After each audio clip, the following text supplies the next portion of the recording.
Hey, beautiful. We're talking about what do I want? I've had some disappointment that have actually rebounded. And we're talking about how to overcome disappointment, either letting it dissolve away or by the nature of overcoming it, then the actual opportunity sort of comes back. But before we get there, this is going to be part two. We've talked about why be disappointed if you're believing in the power of the universe and these universal laws, and you know all things are working for your good. But how do you put that into practice? And I'm going to take a little bit of a detour because we all have a language. The universe is always talking to us in infinite ways. When we ask and it's not given, as part of disappointment. We're disappointed because we're wanting something that we feel we haven't received. And in this tradition, in all of these spiritual traditions, says ask and it is given, and you will receive. Knock and the door will be open. But we don't always, just like, oh, gosh, I've asked, I've been faithful, and it hasn't happened. Why is that? And that's because we have to operate in the laws of the universe so that we can receive the bounty. When we're operating outside of the laws in anger, jealousy, fear, we don't get those benefits. So how is the universe talking to us? We can't receive those benefits. They're always there for us. That's the key point. They're always there for us. But why can't we receive it? It's like our door is closed, the lights are off. How do we awaken so that we can receive the answers, the benefits, the whatever, and don't have to feel disappointed or fear or what have you? So the way I want to share something, the way that the universe and I converse, there's a million ways, but a big one is through dreams. I get downloads through my dreams. I get messages, and I often have to wake up and journal or talk about it really quickly so I don't forget. And so I've been, the more and more you're aware and conscious in the who am I, you're even conscious when you sleep. It's a big conversation. We can talk one-on-one. We're going to have our second Saturdays. We can have a live talk conversation. But I have now lucid dreams, which means I can participate actively in my dreams. So they just don't happen to me. So I just have a nightmare and I wake up like, or, oh my God, what happened? I have a sense of awareness now in my dreams, not all the times, but often, where I can participate in my dreams. I know it sounds, but it's true and it happens. Google it. And I'm at that place. So it's happy. So rarely do I have a nightmare. I have dreams that I don't understand, but things like if I was falling off of a cliff, the falling dream, I could potentially, again, not all the time, say, oh, I don't want to fall, I want to fly. I'm sort of aware in my dreams and I can fly. So I never have to suffer, at least in my dreams, not in a really long time. But usually the dreams they're messages, there's wisdom. And so I had this dream. I want to tell you about it. I'm going to tell you about this dream. You know how dreams are. So forgive me if it goes a little astray, but it's pretty quick. I'm in this place. I don't know if it was a conference or something, but I'm off to the side. And this little lady comes up to me and says, I just love everything you're talking about. I'm going to give all of my business to you. And I don't know what her business was. She reminded me of, oh God, what's that lady's name? I don't know, little short white lady, really nice and friendly, came up like, oh, I just love everything. Dr. Ruth, that's who she reminded me of. And I'm going to just support, I'm going to throw all my business your way. And I didn't even know what that meant in the dream.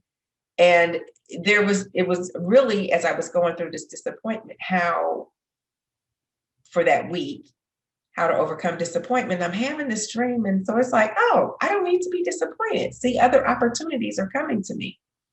So I'm asking spirit in this dream, because I'm lucid. I'm able to do this now.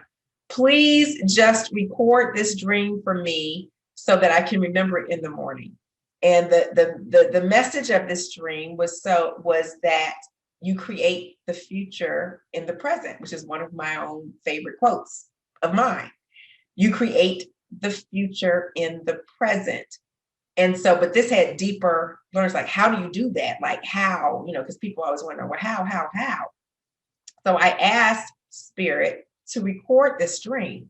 And there was a pail, an old school trash can, that silver metal kind that we used to use way back in the day. Now they're all plastic.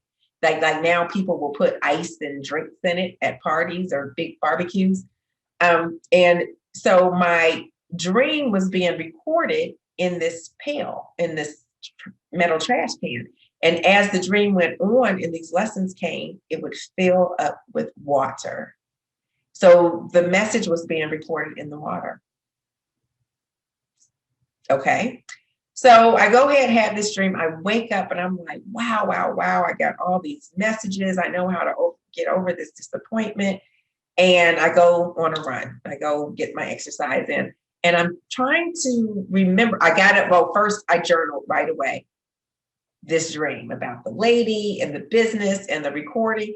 And so when I journaled, I said, I was wondering if I could still get the recording, because this little lady had cleaned the water out for me and then just saved a little bit of it. She didn't save the entire container. And I'm thinking, am I going to be able to get the recording out of, she only saved a little bit. She cleaned out some debris that fell in it. Did she distort or ruin my ability to get this information? So I'm reading my journal, because I did journal right away. I didn't want to forget it. And so on this day, I was still wondering how to get this information. How can I remember this dream and all this wisdom that came to me?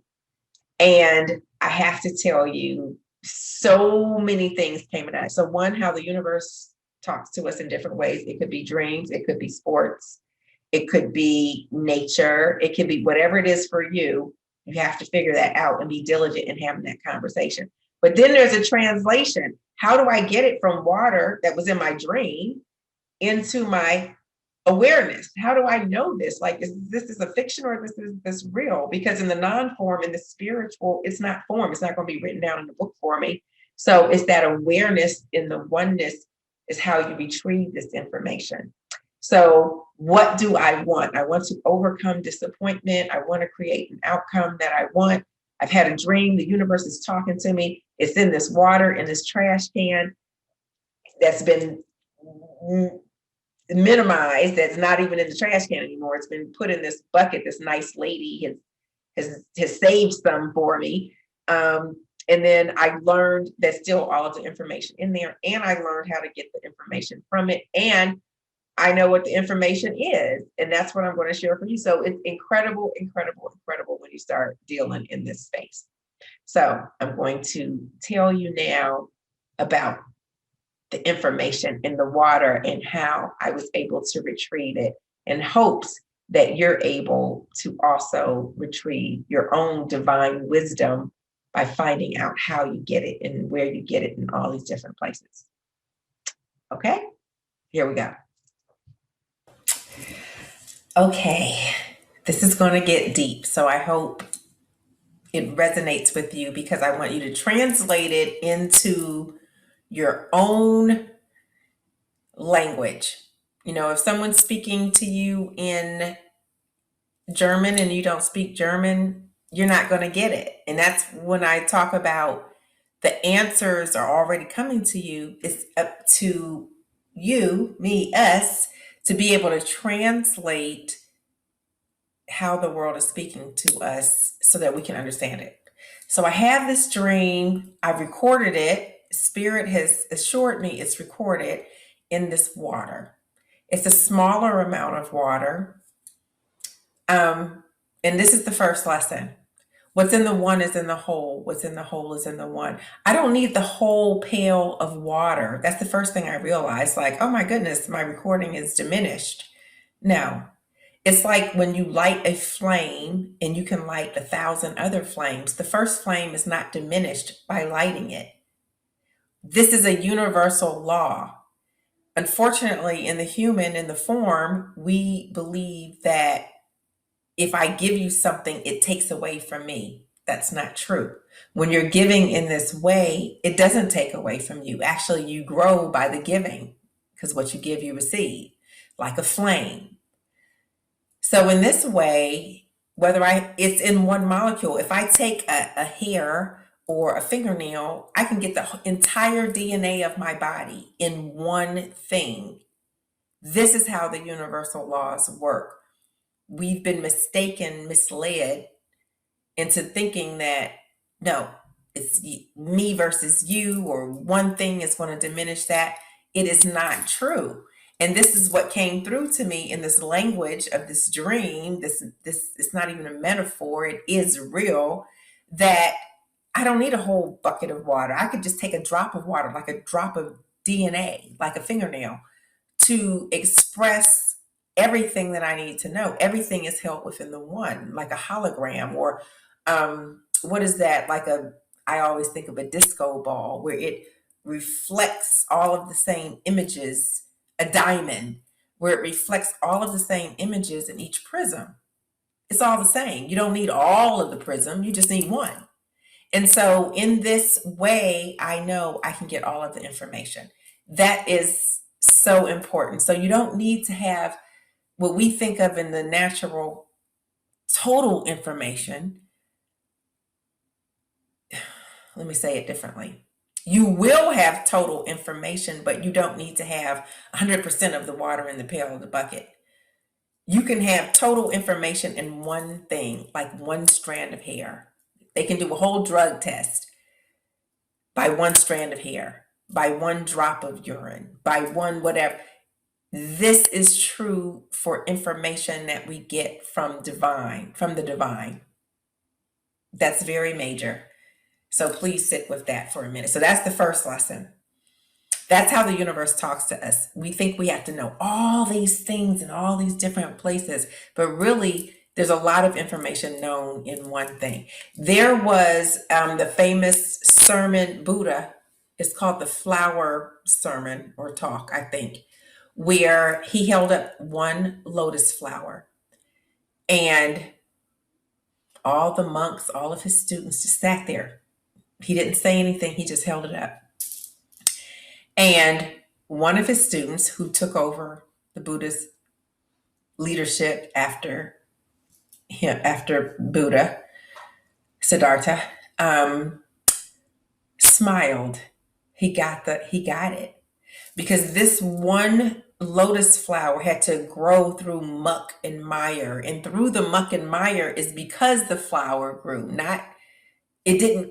Not in spite of, but because of. And so the whole sermon, he was able to hold it up, and his most wise student was able to receive the message. And other students were like, what happened? What happened there? We didn't get it. Because wisdom doesn't need words. So that's two lessons. It's that the beauty comes from the muck and the mire. And it doesn't have to be expressed through words. So when you're waiting from something external in words to help complete you, it doesn't work that way. Wisdom, be still and know that I am God. Wisdom comes through silence. The answers come through silence. That's a huge lesson. And so that whole, I think it's the flower sermon, it's major and it's instructive.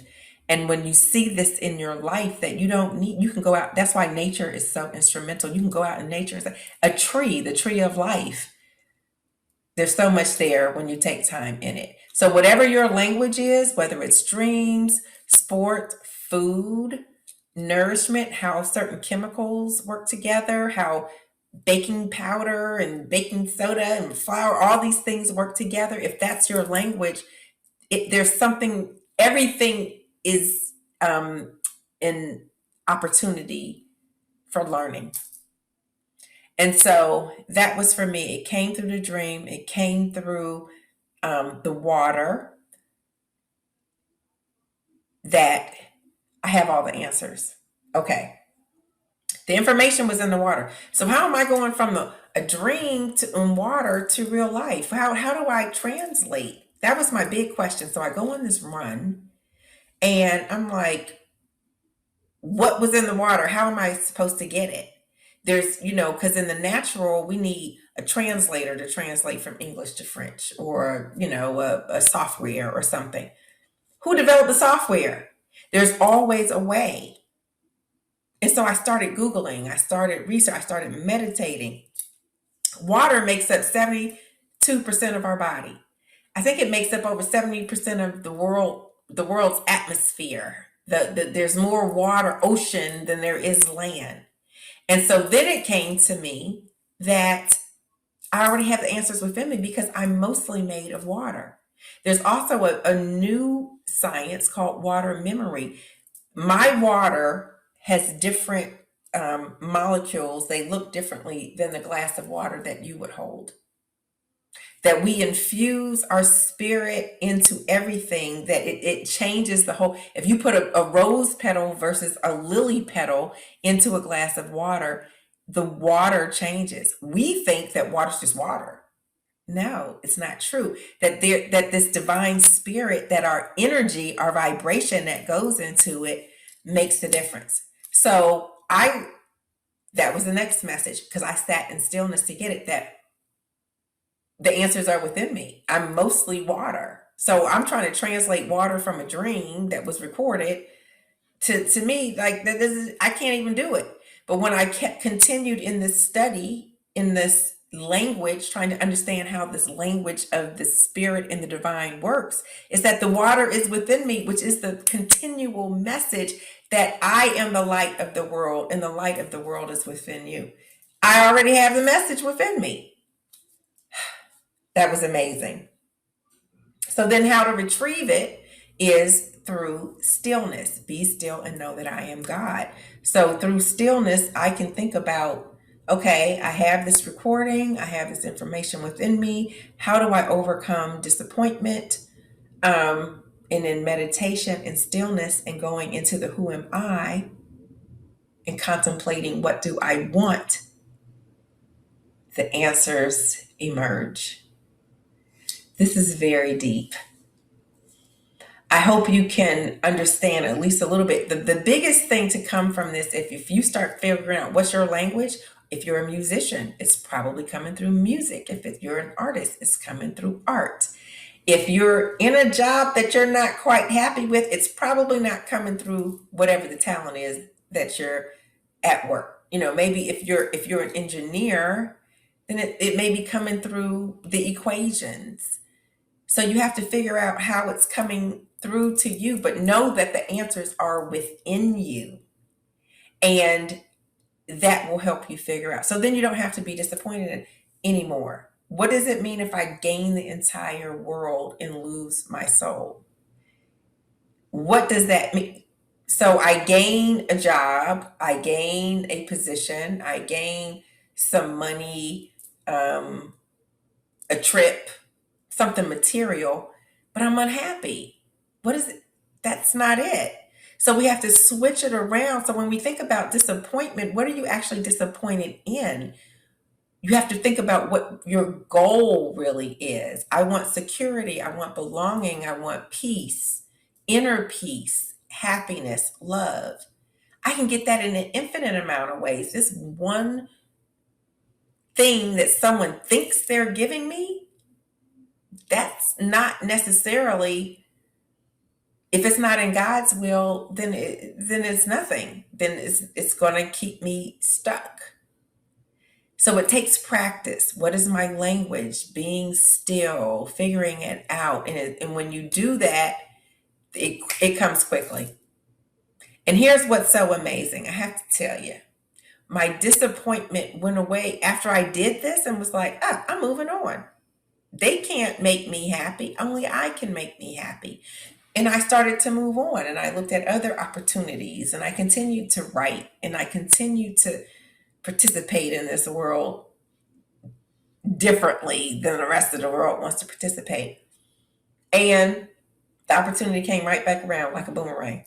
I got a call on Friday. Next week, something's going to happen. And now I know I won't even be disappointed. If I get it, I get it. If I don't get it, I don't get it. Because now I know I'm in motion. I'm in motion. I understand that what's for me is for me. And this is a lesson. Thank God this happened that I was disappointed, because I could have this whole discourse and share it with you. So now we have agency over our own lives and what we decide. You can't be disappointed and be in the will of God. You can't. So when you're disappointed, you have to understand I'm not in the will of God, because I should be go ahead and say that wasn't for me. Something better is coming. I thought it was for me. My human form self thought it was for me, but the higher me that believes and understands how these universal principles work, when I stay in this place, I can't stay stuck for long. I use these unfortunate situations, troubles, problems, challenges to inform me as a lesson to be learned. They're valuable to correct what's going on. And now I'm off to a better place. I ascend, I transform, I transmute. And so always know you can't stay in a valley long, and it's only up to you to be able to compress that time so that you can get to the other side quicker. But it's always there. You just have to read the language of the world. Synchronicities, dreams, whatever it is for you. But it's happening all the time. So we're going to do one more to wrap this all up. But don't be disappointed. We were not given a spirit of fear or timidity. We were given a spirit of love to overcome. So when we are in fear or we're timid or afraid, we know we need to self-correct. Okay? That is the power of being aware, of knowing the who am I and the what do I want. And you put those together and you can't be stopped. You can't be. There's no way. It can't not happen. Okay? Till the next time, love and lights.